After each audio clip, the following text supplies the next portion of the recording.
And welcome back. You're watching Wisconsin Family. Today we are at Dr. Zhou's Acupuncture and Wellness Clinic, and later on we will meet with Dr. Zhou to hear about his massage school here. It's been around quite a while. Lots of good experience at that school. Right now, though, we're talking the market, and joining us is Eric Michelson. He's the owner and an investment advisor with RMR Wealth Advisors. Thanks for coming on Wisconsin Family today. Thank you for having me. Right, we've been hearing a lot about the market lately.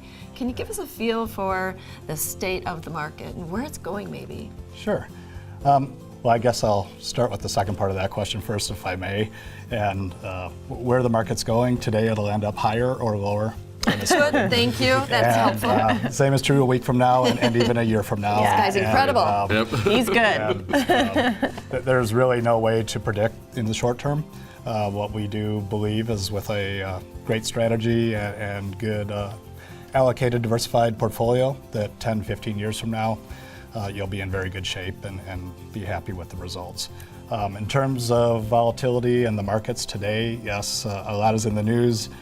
We just sent out a communication this week saying market volatility has peaked. No need to panic. No need to panic. And so this is normal. We haven't had a lot of volatility in recent years, which is abnormal. So it may feel a little bit more concerning. But really, every year, historically speaking, we have at least one, if not two, 10 to 15% pullbacks. And so that's what we're experiencing right now. Internationally, it's a little more volatile, and emerging markets are actually in what's called a bear market. They're currently down in excess of 25%. So once they cross that 20% mark, they're down, but that also creates opportunity. Oh, wow.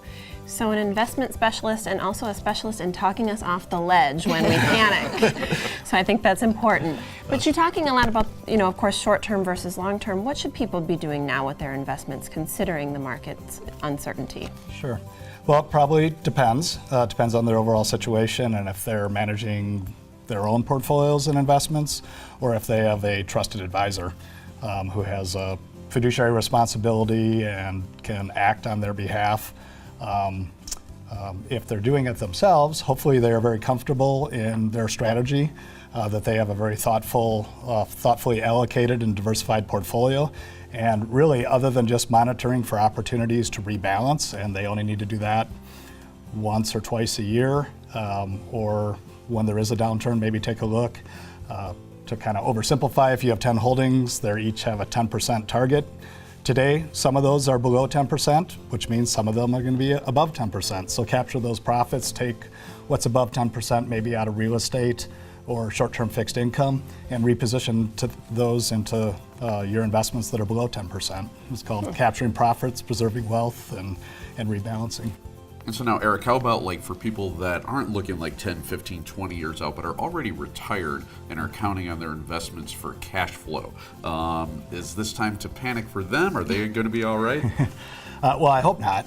And by that, I mean, prior to retirement, hopefully they had a very thoughtful approach to it. There was a long-term plan and strategy for the rest of their lifetime to have cash flow. And so their portfolio would have been structured to support that. How we like to think of it as having 7 to 10 years of your need that is very stable, very conservative, and it's just there and available to provide what you need year after year. That allows the rest of your portfolio to be available to go through the ups and downs, and you don't have to worry about it. So yeah, now is not the time to panic. There should be a strategy and consistency and a well thought out approach. If there is concern and they're not working with somebody, it's maybe time to have a thoughtful conversation with a professional. But if you're working with someone that you trust, hopefully you have confidence and conviction and that you're not worried. But we are humans, and emotions are natural and sometimes uncontrollable, and so there just needs to be a strategy in place that's methodical and mathematical, and it really takes the emotions out so that you don't have to worry. Just stick with the plan. Exactly, thank you. That's what I should have said. We often hear that you're probably better off not looking at your accounts too often, and I'm wondering, when should you look? Sure. Again, it maybe depends if you are managing things yourself or if you have a trusted advisor that's managing things for you. If you're managing them yourself, hopefully you are able to take your own emotions out and you have a very well-organized strategy and plan in place, and you really, therefore, shouldn't need to look at them much more often than a few times a year, and you're really only looking to reallocate and rebalance when opportunities are there. If you have a trusted advisor that can act on your behalf, they should be taking care of all that for you. And I would just suggest that you at least come see them when they ask once a year to review things and see where your portfolio is and where you are in the planning process. And really looking at things daily, weekly, monthly probably just causes more stress and may cause you to want to do something that you shouldn't. Right. So, you don't want to make any knee-jerk reactions. Yes, exactly. All right, Eric, we've got to head out to a commercial break. Thank you Okay. for coming in today. Folks want to reach out, just give your office a call. That'd be fantastic. And they have a bowl of chocolates at the front desk, so stop in. All right, Eric is with RMR Wealth Advisors. We're Wisconsin Family, and we'll be right back.